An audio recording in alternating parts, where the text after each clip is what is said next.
আজি আমি জাতীয় সংগ্ৰামী অসমে শিৱসাগৰ জিলাৰ বিভিন্ন ঠাইত আমি বেনাৰ পোষ্টাৰ লগাইছোঁ আৰু আজিৰ তাৰিখৰ পৰা মিয়াৰ লগতে মিয়াৰ চৰ্দাৰ ইউনিছ তামুলীৰ প্ৰৱেশ নিষেধ।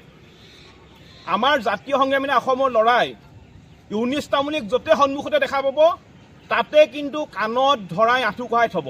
যদি ইউনিছ তামুলীৰ দম আছে মুখামুখি হৈ দেখুৱাওক, জাতীয় সংগ্ৰামী অসমৰ মুখামুখি হৈ দেখুৱাওক। যদি ইউনিছ তামুলীৰ দম আছে, ঘৰত মোবাইলটো লৈ ঘৰৰ ভিতৰত সোমাই ভিডিঅ' বনাই থাকি লাভ নাই। যদি দম আছে শিৱসাগৰত মিয়া ৰাখি দেখুৱাওক। যদি ইউনিছ তামুলীৰ দম আছে, আমি স্পষ্টকৈ কৈছোঁ যে এই মাতৃভূমিত কেৱল মাত্ৰ খিলঞ্জীয়া মানুহৰ প্ৰভুত্বৰ আধিপত্য থাকিব লাগিব।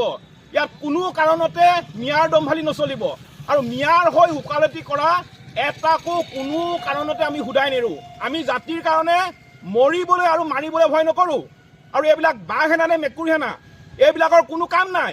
আৰু ইউনিছ তামুলীৰ দৰে পানী গুণ্ডাৰ লৈ আমি কেৰেপ নকৰোঁ, জাতীয় সংগ্ৰামী অসমে কেৰেপ নকৰে। আমাৰ স্পষ্ট কথা, ইউনিছ তামুলীক জাতীয় সংগ্ৰামী অসমে আমাৰ ল'ৰাই য'তে দেখা পাব ত'তে কিন্তু কাণত ধৰাই আঁঠু কঢ়াই থ'ব। আমুক নিৰ্বাচন আহি আছে, নিৰ্বাচনৰ পিছৰ পৰাই পুনৰ জাতীয় সংগ্ৰামী অসমে উজনি অসমত মিয়া খেদা অভিযান আৰম্ভ কৰিব। গণি গণি এটা দুকৈ মিয়া আমি উজনি অসমত খেদি পঠিয়াম। কাৰোবাৰ যদি দম আছে উজনি অসমত এটা মিয়া ৰাখি দিয়ক। আমি পুনৰবাৰ কৈছোঁ, যদি কাৰোবাৰ দম আছে উজনি অসমত এটা মিয়া ৰাখি দেখুৱাওক।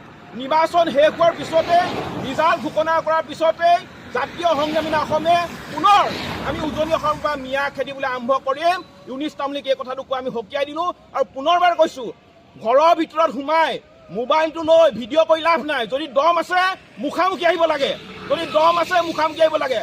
মোবাইলটো লৈ ঘৰৰ ভিতৰত সোমাই আপোনাৰ কাপুৰুষৰ দৰে ডাঙৰ ডাঙৰ কথা কৈ লাভ নাই। এইবিলাক কথা লৈ জাতীয় সংগ্ৰামী অসমে আমি কেৰেপ নকৰোঁ, চিধা কথা।